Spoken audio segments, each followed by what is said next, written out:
자, 여러분, 솔직히 말해봅시다.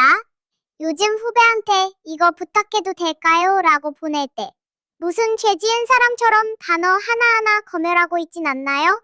정작 돌아오는 대답은 맵 아니면 일십. 나 때는 상상도 못했는데 라는 말이 목 끝까지 차오르다가도 혹시나 꼰대 소리 들을까봐 혼자 소주 까는 90년대생들 손드세요. 오늘 이 오리 새끼가 여러분이 왜 그렇게 킹받는지, 왜 우리가 억울한 샌드위치 세대가 됐는지 심리학적으로 아주 시원하게 긁어드릴게요. 이 영상, 부장님이나 개념 없는 소배한테 링크 공유하고 싶어질걸요? 지금 바로 시작합니다. 나만 꼰대야? 나만 당황스러워? 안녕하세요, 여러분. 오리새끼입니다. 혹시 요즘 이런 생각 해본 적 없나요? 와, 요즘 애들은 진짜 당당하네?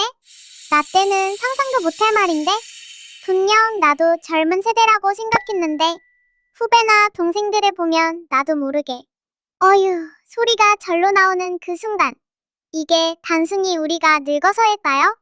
아니면 걔들이 예의가 없어서일까요? 아니요, 이건 심리적 경계선의 충돌 때문입니다. 오늘 이 오리 새끼가 왜 우리가 킹받을 수밖에 없는지 중학생도 이해하되 아주 쉽게 탈탈 털어드릴게요. 끝까지 안 보면 여러분만 손해입니다.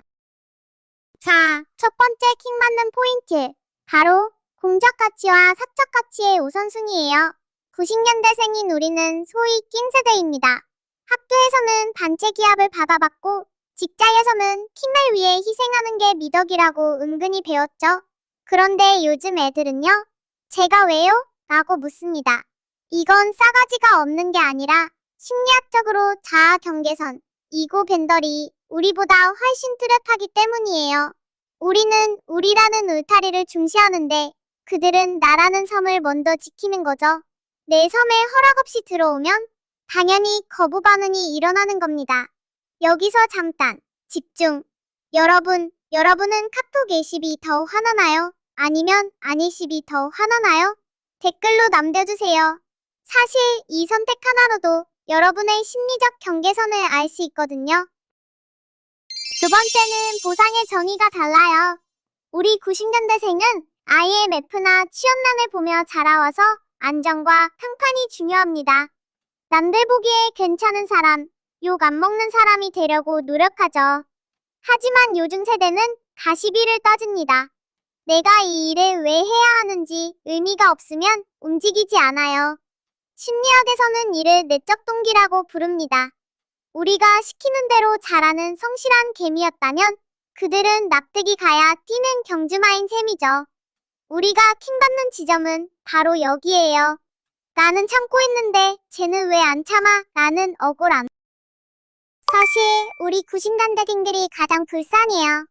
위에서는 나 때는 말이야 라는 쪼아대고 밑에서는 그건 꼰대 같은데요? 라는 들이받죠. 심리학적으로 우리는 사회의 완충지대 역할을 하고 있습니다. 양쪽의 문법을 다 이해할 수 있기 때문에 스트레스가 2배인 거예요. 상사의 눈치도 보이고 후배의 기분도 맞춰줘야 하는 이 상황.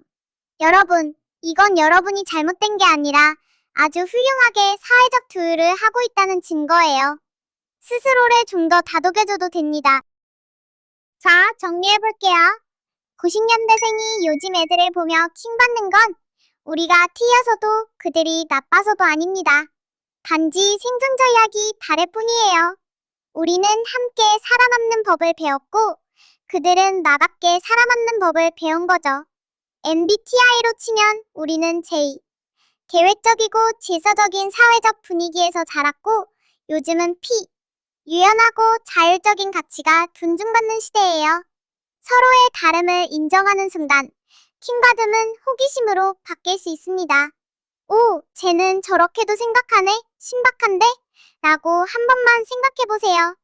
여러분의 정신건강이 훨씬 좋아질 겁니다. 오늘 영상이 공감되셨다면 구독과 좋아요 부탁드려요. 여러분이 최근 후배나 동생들에게 가장 킹받았던 에피소드는 무엇인가요? 댓글로 남겨주시면 제가 직접 답을 달아드릴게요.